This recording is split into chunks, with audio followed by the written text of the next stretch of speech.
All right, Scott Dixon, first practice session with the Aero kits with everybody running together. I just talked to Pagano, who's just beat you by a little bit. You're second quick, he's first quick. The Chevys are 1-2, but he said he had to change the steering a little bit after 5 laps. He said it was really heavy. Did you have any of the same problems? Not yet. We've got quite a bit of understeer in our car so far, which is like my worst nightmare. But yeah, it's definitely more demanding for sure, especially in these high-speed corners, and you know, the amount of downforce even that we've put on from the New Orleans test to coming here, you definitely feel it in some of these corners where you weren't flat or weren't even close to flat. You're almost flattened. So it's the speed is definitely come up. I think this morning were probably ideal conditions when it was really cool and you saw some pretty big times go down. So I think a lot of track records this year will be broken, that's for sure. Pagano said it was tough, but it was fun. He said it's so fast, so it's noticeably faster. Yeah, it is. It's kind of you know, it's similar to the transition that I went through when you know, started testing the IMSA cars, going you know, from no tunnels to the big, you know, things they put and put on those cars. So it's definitely a lot of fun. I think the cars look cool. I hope, you know, people get interested by it and see the differences between the two. But yeah, you know, I guess the biggest thing for us is obviously to maintain the speed, and hopefully we're quick. You know, we've still got very competitive teams to compete against. That hasn't changed, and obviously our main goal is to try and run races. So.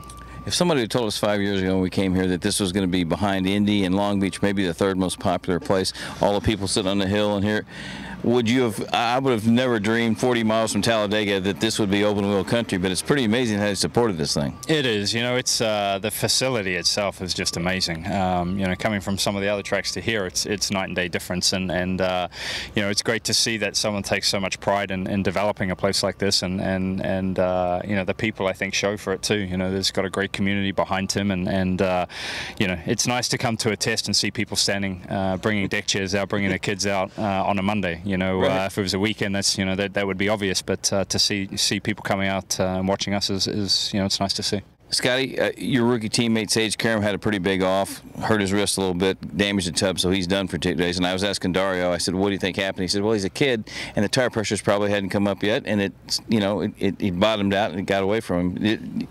I mean, it's just, that's the last thing you want to see happen to a kid that's got all this potential. He needs the laps.